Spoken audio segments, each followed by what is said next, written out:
Good evening, अस्सलाम वालेकुम।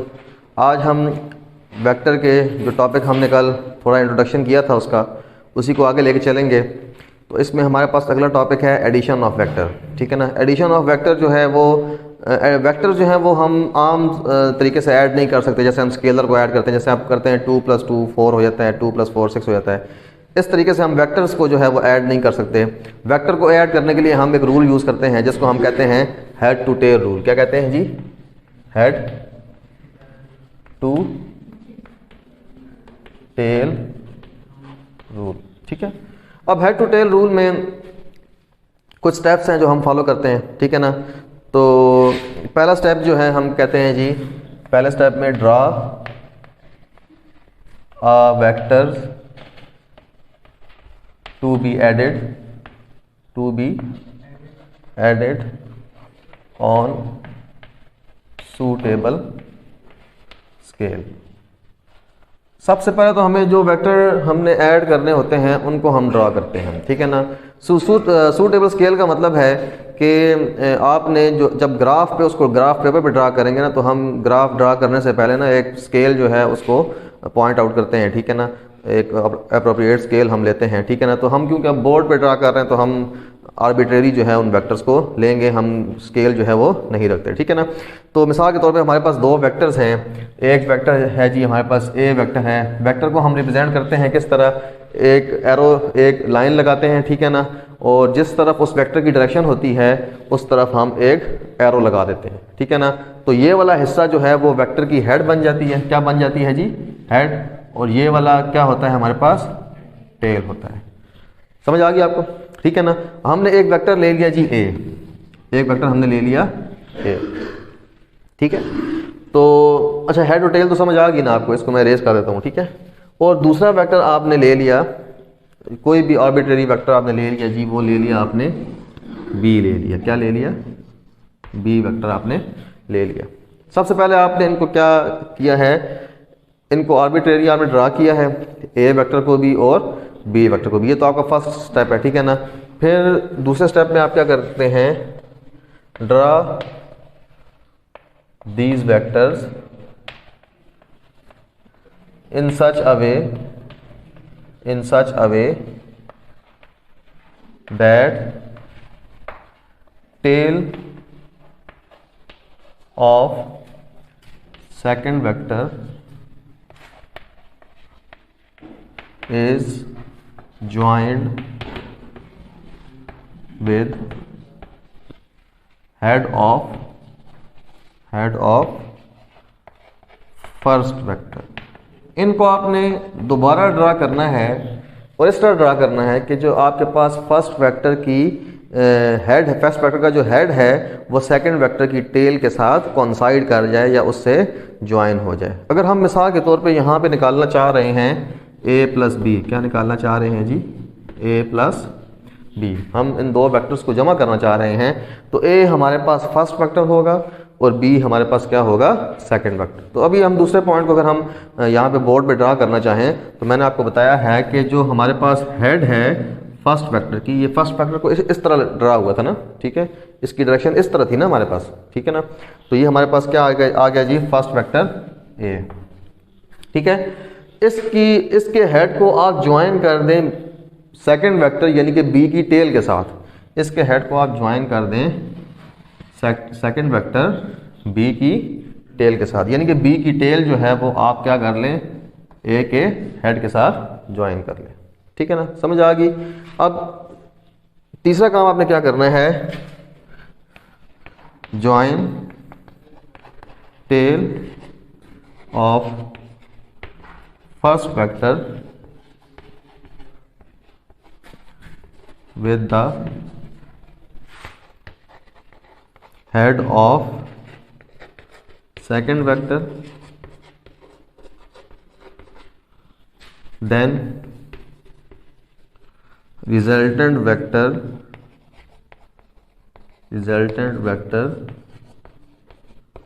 is obtained। ठीक हो गया। अब आपने इसके बाद ज्वाइन करना है फर्स्ट वेक्टर की टेल को सेकंड वेक्टर या लास्ट वेक्टर के हेड के साथ, ठीक है ना। फर्स्ट वेक्टर की टेल को आपने ज्वाइन कर देना है लास्ट वेक्टर की हेड के साथ, ठीक हो गया। तो ये आपके पास जो रिजल्ट है, इसको जो अब जो नया वेक्टर, इनको देखें, इनको ज्वाइन करने से हमारे पास एक नया वेक्टर आया है, ठीक है ना। इनको ज्वाइन करने से हमारे पास एक नया वेक्टर आया है, और जो नया वेक्टर है उसकी डायरेक्शन किस तरफ है, बी के हेड की तरफ। आगे समझ के नहीं आगे, ठीक है।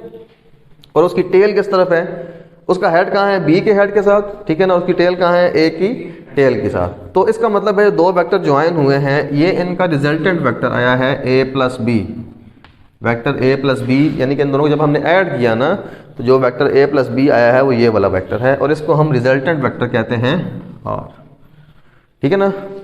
इसको हम क्या कहते हैं, आर। रिजल्टेंट वेक्टर की डेफिनेशन क्या होती है, it is a single vector which has the same effect when as all the vectors are taken together. जब हम तमाम वेक्टर्स को इकट्ठा ले लें, ठीक है ना, तो उनका जो इफेक्ट होता है वही इफेक्ट जो है वो रिजल्टेंट वेक्टर का होता है। इसका मतलब है अगर ये दोनों फोर्सेज हैं, ए और बी, हमारे पास फोर्सेज हैं, ए फोर्स आप इस तरफ लगा रहे हैं और बी फोर्स आप इस तरफ लगा रहे हैं, और आप जानना चाहते हैं कि बॉडी किस तरफ मूव करेगी, तो बॉडी इस तरफ मूव करेगी। आगे समझ के नहीं आगे, ठीक है ना। यानी कि अब आपके पास है ना एक बॉडी है, ठीक है ना, एक फोर्स इस पर लग रही है जी इस तरफ, ठीक है ना, दूसरी फोर्स लग रही है इस तरफ, तो बॉडी किस तरफ मूव करेगी, तो बॉडी आप देखें रिजल्टेंट किस तरफ आ रहा है, आपका इस तरफ आ रहा है ना, तो बॉडी जो है वो इस तरफ मूव करेगी, ठीक है। इसको थोड़ा टेढ़ा बना दिया, इस तरह ये, ठीक है ना, बॉडी जो है वो आपकी इस तरफ मूव, मतलब रिजल्टेंट जो है ना फोर्स का वो इस डायरेक्शन में आएगा। आगे समझ के नहीं आगे। ये तो दो वेक्टर्स की एडिशन थी। हम अच्छा इसमें अब एक और काम भी हम कर सकते हैं। देखिए R इज इक्वल टू हमारे पास आया है, R इज इक्वल टू आया है A प्लस बी, ठीक है ना। अब देखें अगर हम निकालना चाहें B प्लस A, क्या निकालना चाहें, मतलब B में A को ऐड करना चाहें, तो फिर हमें B को पहले ड्रा करना पड़ेगा और A को बाद में ड्रा करना पड़ेगा। तो हम ऐसा करते हैं, B को पहले ड्रा करते हैं। देखें B इस तरफ है ना, तो B को आप ड्रा कर लें जी, ये आपने ड्रा कर लिया जी B, ठीक है, ये आपने ड्रा कर लिया B वेक्टर, ठीक हो गया। और इसमें आप देखें ये हमने पहला स्टेप किया, दूसरा स्टेप किया, draw these vector in such a way that tail of second vector is joint with the head of first vector, ठीक है ना। तो टेल जो है वो, अब इसमें सेकंड वेक्टर कौन सा है, ए, टेल जो है इसकी आपने ज्वाइन करनी है किसके साथ, हेड ऑफ फर्स्ट वेक्टर के साथ, क्योंकि बी यहाँ पे फर्स्ट वेक्टर है और ए क्या है, सेकंड वेक्टर। तो जो ए की टेल है वो बी के हेड के साथ क्या होगी, ज्वाइन होगी। अगर आप इनका रिजल्टेंट निकालना चाहें, इनका आप निकालना चाहें रिजल्टेंट, तो आप क्या करेंगे, रिजल्टेंट में हमने क्या काम करना था, join tail of first vector with the head of second vector. तो ज्वाइन, अब इसमें फर्स्ट ये वाला वेक्टर है और सेकंड ए वेक्टर है, फर्स्ट जो है वो बी वेक्टर है और ए जो है वो सेकंड वेक्टर है। तो हमने जो टेल है फर्स्ट वेक्टर की उसको ज्वाइन कर लेना है सेकंड वेक्टर की हेड के साथ।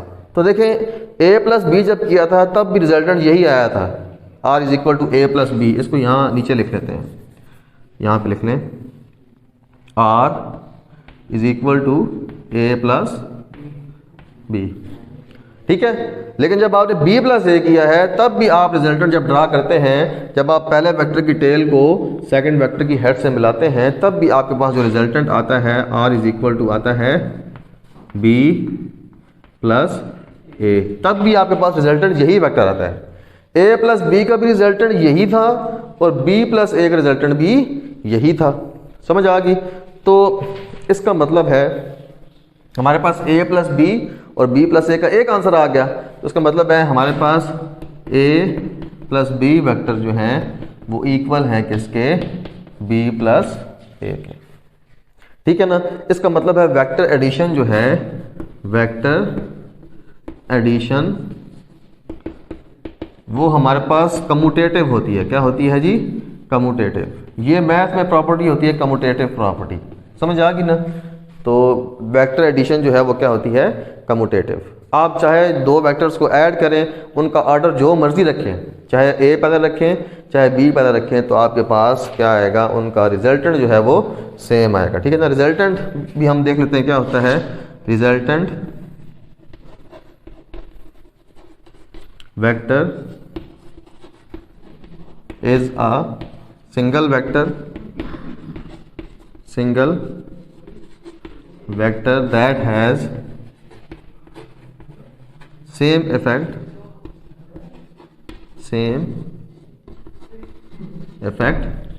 ठीक है ना, as all vectors taken together.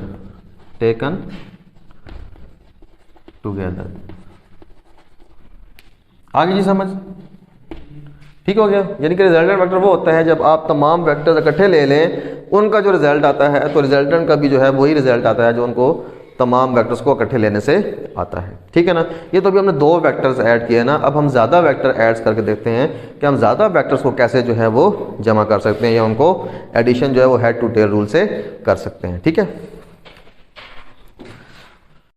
अभी हम वेक्टर एडिशन की एग्जांपल करते हैं। अब हमने ज़्यादा वेक्टर ले लिए हैं 2 से, इनको हम कैसे ऐड करेंगे। हमारे पास 4 वेक्टर हैं A, B, C और D, इनका हम रिजल्टेंट फाइंड करते हैं, ठीक है जी।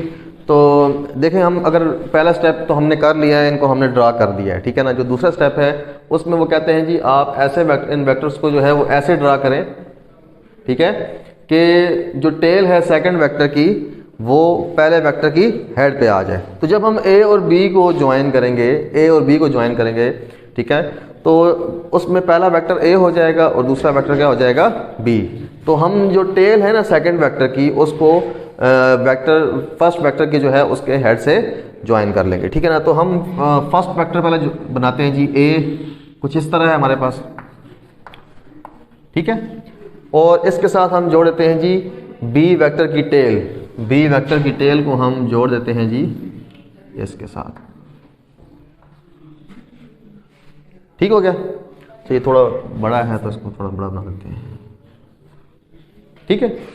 और इसके बाद अब देखें A और B को तो हमने जोड़ लिया, लेकिन हमारे पास C वेक्टर भी है। क्या है जी? C vector. तो जब C वेक्टर को जब हम जोड़ेंगे तो B हमारे पास पहला वेक्टर बन जाएगा और C दूसरा वेक्टर बन जाएगा। समझ आ गई? तो इसमें हम क्या करेंगे, C की जो टेल है उसको B के हेड से जोड़ेंगे, क्योंकि हमने दूसरे वेक्टर की टेल को पहले वेक्टर के हेड से जोड़ना होता है। तो हम क्या करेंगे, इसकी टेल को जोड़ लेंगे, इसकी टेल को हमने जोड़ लिया B के हेड के साथ, ठीक हो गया। और चौथा वेक्टर हमारे पास क्या है, D। अब D जो है वो दूसरा वेक्टर बन जाएगा और C जो है वो पहला वेक्टर बन जाएगा। और हमने दूसरे पॉइंट में यही पढ़ा है कि हमने ऐसे ड्रा करना है इनको कि जो टेल है सेकंड वेक्टर की वो फर्स्ट वेक्टर के हेड के साथ ज्वाइन हो जाए। तो सेकंड वेक्टर हमारे पास क्या है जी, सेकंड वेक्टर हमारे पास है जी D। क्या है? D। आगे समझ के नहीं आ गई? तो ये D हमने ड्रा कर लिया, ठीक हो गया।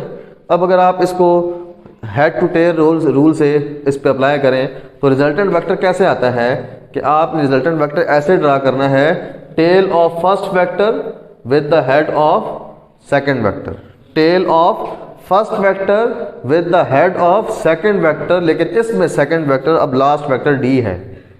समझ आ गई? इसमें सेकंड वेक्टर अब क्या है, लास्ट वेक्टर D। आप इस पॉइंट को ऐसे भी कर सकते हैं, tail of first vector with the head of last vector, with the head of last vector, ठीक है ना। क्योंकि अब इसमें ज्यादा वेक्टर है ना, 2 ज्यादा हैं, तो फिर इसमें लास्ट कर देंगे, ठीक है ना। तो टेल जो है फर्स्ट वेक्टर की उसको आप ज्वाइन कर लें हेड ऑफ लास्ट वेक्टर के साथ, तो ये आपके पास इसका रिजल्टेंट वेक्टर आ जाएगा। क्या आ जाएगा? रिजल्टेंट वेक्टर आ जाएगा, ठीक है ना। तो इसका मतलब ये रिजल्टेंट वेक्टर है, ये किसके इक्वल है, vector A, vector B, vector C और वेक्टर D को ऐड करने से है। अभी हमने थोड़ी देर पढ़ा था कि हमारे पास जो वेक्टर्स होते हैं A प्लस B वो इक्वल होते हैं B प्लस A के। इसमें भी यही काम है। इसमें भी आप अगर इनका ऑर्डर चेंज कर दें तो रिजल्टेंट आपके पास R यही वाला आएगा। समझ आ गई कि नहीं? इसी डायरेक्शन में आएगा। समझ आ गई? ये जो रिजल्टेंट है, रिजल्टेंट R की जो लेंथ है, रिजल्टेंट R जो वेक्टर है इसकी जो लेंथ है ये देती है हमें मैग्नीट्यूड, ये हमें देती है रिजल्टेंट की मैग्नीट्यूड, और इसकी जो डायरेक्शन है वो हमें इन तमाम वेक्टर्स की रिजल्टेंट डायरेक्शन देती है। समझ आ गई ना? इन तमाम वेक्टर्स के जो कंबाइन करने से जो डायरेक्शन हमारे पास आएगी, इस R की रिजल्टेंट जो है हमें वो डायरेक्शन बताती है। यानी कि आप अगर 4 फोर्सेस किसी बॉडी पे लगा रहे हैं 4 फोर्सेस, अगर ए बी सी और डी फोर्सेस हैं और आप 4 फोर्सेस किसी बॉडी पे लगा रहे हैं तो बॉडी जो है वो इस डायरेक्शन में मूव करेगी। आगे समझ के नहीं आ गई? तो a प्लस बी जो है वो b प्लस ए के इक्वल होता है। तो अगर आप इसको ऐसे लिख लें b प्लस ए प्लस डी प्लस सी, तब भी ये ठीक होगा। समझ आ गई? यानी कि ऑर्डर चेंज कर दे बेशक, रिजल्टेंट आपका वही रहेगा। आगे समझ? इसको आप एक और कॉम्बिनेशन भी बना सकते हैं, इसको आप उल्टा लिख लें इस तरह, d plus B plus C plus A. मतलब बहुत सारे कॉम्बिनेशन जो है वो इसके बन सकते हैं। तो रिजल्टेंट जो है वो हमारे पास कुछ भी आ सकता है। आगे समझ के नहीं आ गई? ठीक है ना? रिजल्टेंट जो है हमारे पास यही आएगा, आप चाहे इनका ऑर्डर जो है वो चेंज कर लें बेशक। ठीक हो गया? इसमें हमारे पास अगला है जी वेक्टर रिप्रेजेंटेशन। वेक्टर को हम रिप्रेजेंट कैसे करते हैं? देखें, वेक्टर के अंदर हमें 3 चीज़ें बतानी होती हैं, एक उसका मैग्नीट्यूड, एक उसकी डायरेक्शन और एक उसका यूनिट। ठीक है ना? तो अगर आप किसी वेक्टर को ड्रा करते हैं तो वेक्टर हमारे पास एक स्ट्रेट लाइन होती है। क्या होती है जी? Straight line. स्ट्रेट लाइन के जिस तरफ वेक्टर की डायरेक्शन होती है उस तरफ हम एक एरो लगा देते हैं। क्या लगा देते हैं? एरो, जो कि इंडिकेट करता है कि इस वेक्टर की डायरेक्शन इस तरफ है। ठीक है ना? तो वेक्टर को रिप्रेजेंट करते हैं स्ट्रेट लाइन से, और जिस तरफ वेक्टर की डायरेक्शन होती है उस तरफ हम क्या लगा देते हैं? एरो लगा देते हैं। ठीक है ना? समझ आ गई? और इसको हम डिनोट कैसे करते हैं? अगर हमारे पास ये मिसाल के तौर पर वेक्टर ए है, ठीक है ना, तो आप इसको डिनोट करने के 2-3 तरीके हैं। इसको आप बोल्ड तरीके से लिख लें, मतलब मोटा करके लिख लें। समझ आ गई? ए वेक्टर को मोटा, अगर आपने वेक्टर लिखना है ना ए को, तो उसको मोटा करके लिख लें। ठीक है ना? जो दूसरा तरीका है इसको लिखने का वो ये है कि आप वेक्टर की ए के ऊपर एक एरो लगा लें। ए के ऊपर क्या लगा लें? एरो लगा लें। ठीक है ना? जो तीसरा तरीका है इसको लिखने का, आप ए के ऊपर एक बार लगा लें। क्या लगा लें? बार लगा लें। ठीक है ना? मुख्तलिफ तरीके हैं। या इसके ऊपर ये भी तरीका है कि ए के ऊपर आप ये हाफ एरो लगा लें, तब भी जो है ये वेक्टर का साइन बन जाता है। ठीक है ना? इस तरह अगर आपके पास एक वेक्टर बी है, ये आपके पास क्या है जी? वेक्टर बी है, तो ये इस लाइन की जो लेंथ है वो इसके मैग्नीट्यूड बताएगी और ये एरो इसकी डायरेक्शन बताएगा। इसको आप कैसे ड्रा करेंगे? आप बी जो है उसको बोल्ड करके लिख लें। ठीक है? यानी कि मोटा करके लिख लें बी को। ठीक है ना? समझ आ गई? या आप क्या करें जी? बी लिख के उसके ऊपर एरो लगा दें इस तरह। ठीक है ना? या आप क्या करेंगे जी? बी लिख के ऊपर बार लगा देंगे, या बी लिख के ऐसे हाफ एरो लगा लेंगे। तमाम तरीके जो हैं वो वेक्टर को रिप्रेजेंट करने के। ठीक हो गया?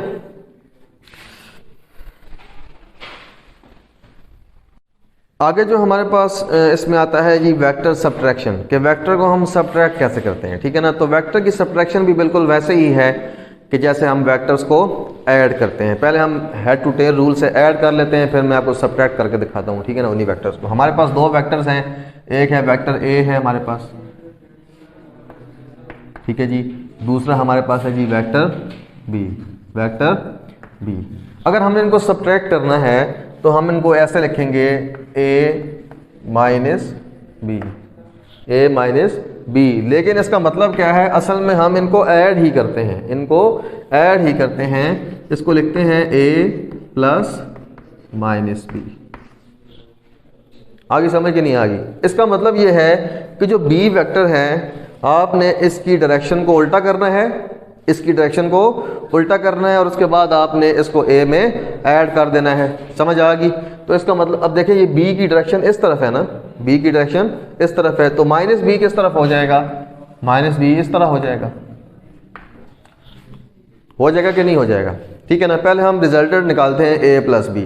देखिए अगर आप रिजल्टेंट निकालें तो हेड टू टेल रूल अभी हमने डिस्कस किया है। ठीक है ना?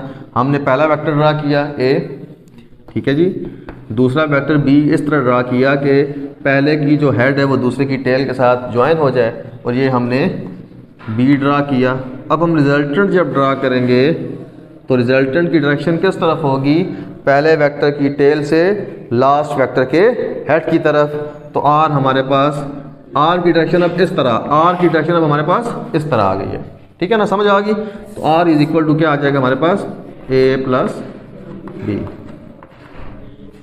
ठीक है। लेकिन अगर हम अब इसको माइनस करें, अब हम इनको माइनस करें अगर, तो माइनस में देखें a तो हमारे पास वैसे ही, ये हमारे पास a प्लस बी था ना, अब माइनस के लिए अगर हम इसको सॉल्व करेंगे तो a हमने ड्रॉ कर दिया ये, ठीक है ना। अब b की जगह क्या आ रहा है, माइनस बी, क्या आ रहा है, तो हम माइनस बी वेक्टर लेंगे, क्या लेंगे, माइनस बी वेक्टर। तो उसको भी हम क्या करेंगे, इनको हम इन वेक्टर्स को हम इस तरह ड्रा करेंगे कि पहले वेक्टर की हेड दूसरे वेक्टर की टेल से मिल जाए, पहले वेक्टर की हेड दूसरे वेक्टर की टेल से मिल जाए, तो दूसरे वेक्टर की टेल से ये पहले वेक्टर की हेड क्या हो गई, मिल गई ना। तो ये हमारे पास क्या है जी, माइनस बी। अब इनका रिजल्टेंट कैसे आएगा, रिजल्टेंट आएगा पहले वेक्टर के हेड से लास्ट वेक्टर की टेल की तरफ। तो ये देख लें, इसको सही बना लेते हैं थोड़ा सा, ये इस तरह है, ठीक है जी, समझ आ गई। तो रिजल्टेंट आप बनाएंगे जब इसका रिजल्टेंट हमारे पास क्या आ जाएगा जी, ये इसका रिजल्टेंट आ जाएगा, ठीक है ना। तो ये हमारे पास आ जाएगा जी r is equal to a minus B, यानी कि अब ये दो वेक्टर क्या हो गए, माइनस हो गए, हुए ऐड ही हैं हेड टू टेल रूल से, लेकिन सिर्फ क्या है कि b की डायरेक्शन उल्टी होने की वजह से, रिवर्स होने की वजह से ये माइनस होगा, तो ये हमारे पास रिजल्ट क्या आ जाएगा, r is equal to a minus B आ जाएगा, ठीक है, समझ आ गई।